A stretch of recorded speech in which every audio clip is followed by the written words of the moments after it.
इस संसार का ना सिर्फ एक सच है कि जो भी इस दुनिया में आया है उसे कभी ना कभी इस दुनिया से जाना ही है। जिस भी चीज की शुरुआत हुई है उसे कभी ना कभी एंड होना ही है। हाय, मैं हूं रुचि और यह है स्टोरियां बाय रंगीली रुचि।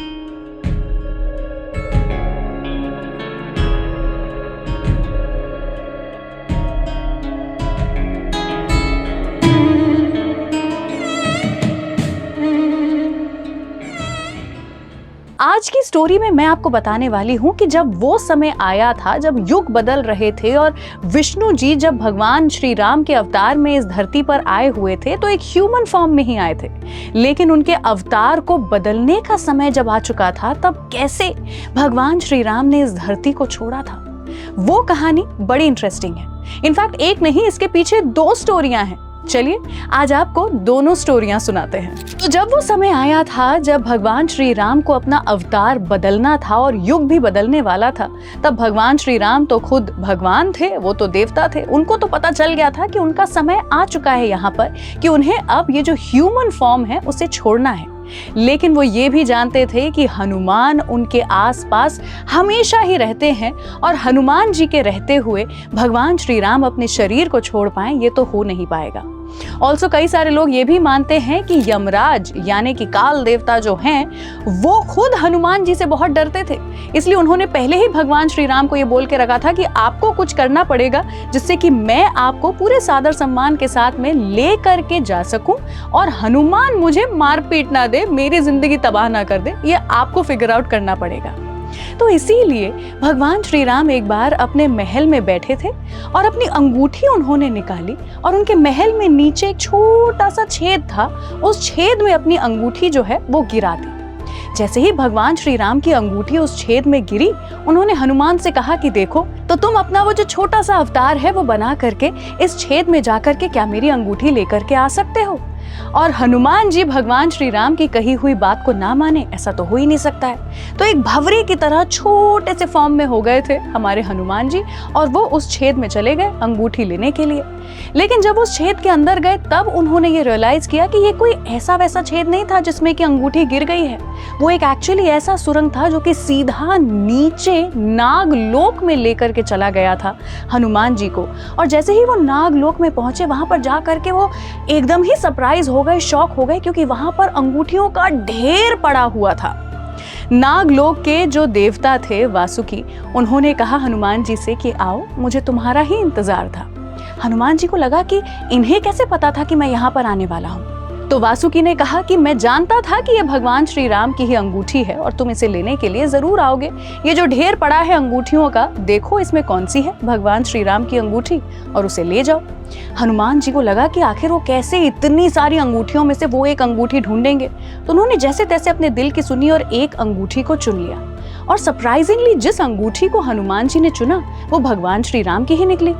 उन्होंने वासुकी से पूछा कि ऐसा कैसे हुआ कि मैंने जो अंगूठी चुनी वो भगवान श्री राम की ही है। वासुकी ने कहा कि अगर तुम गौर से देखोगे तो यहाँ पर जितनी अंगूठियां हैं वो सभी भगवान श्री राम की हैं। जो 4 युग होते हैं उनसे बनता है एक कल्प, और आज तक हजारों कल्प बीत चुके हैं और हर एक एक कल्प में जब वो युग आता है जब भगवान श्री राम को अपना अवतार बदलना होता है, यानी कि अपने इंसानी शरीर को छोड़ना होता है, तब वो तुम्हें यानी कि हनुमान को इसी तरह से इस लोक में भेजते हैं उनकी अंगूठी उठाने के लिए, जिससे कि तुम यहाँ पर आ सको और तुम्हारे नहीं होते हुए भगवान श्री राम यमराज के साथ अपने जर्नी पर निकल सके। तो ये तो थी पहली स्टोरी, लेकिन एक स्टोरी भी है जो कि कुछ अलग तरीके से बताती है कि भगवान श्री राम ने अपने अवतार को बदला था। पद्म पुराण के हिसाब से जब भगवान श्री राम के अपने शरीर को छोड़ने की बारी आई थी तब उन्हें लेने के लिए खुद काल देवता पहुंचे थे, लेकिन एक साधु संत के अवतार में पहुंचे थे।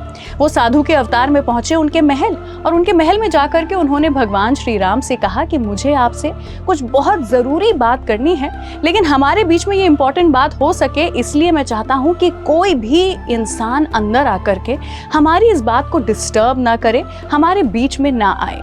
तो इसी चीज को मद्देनजर रखते हुए भगवान श्री राम ने लक्ष्मण से कहा था कि तुम बाहर खड़े होकर के पहरेदारी दो और ये देखना कि अंदर कोई भी ना आ पाए जब तक मैं ये साधु संत गुरु जी से बात पूरी नहीं कर लेता। भगवान श्री राम और काल देवता जो कि एक गुरु के अवतार में आए थे वो अंदर बैठे थे, लेकिन उसी समय ऋषि दुर्वासा जो है वो बाहर आ गए महल के और उन्हें कुछ तुरंत बात करनी थी भगवान श्री राम से। अब उनको जैसे ही लक्ष्मण ने बाहर रोका महल के कि आप अंदर नहीं आ सकते, हमारे ये जो ऋषि दुर्वासा है उन्हें बहुत गुस्सा आ गया और उन्होंने अपना सारा के सारा गुस्सा लक्ष्मण पे निकाल दिया और उनके गुस्से से डर करके लक्ष्मण खुद ही महल के अंदर चला गया भगवान श्री राम से बात करने के लिए। लेकिन भगवान श्री राम को इस बात पे गुस्सा आ गया।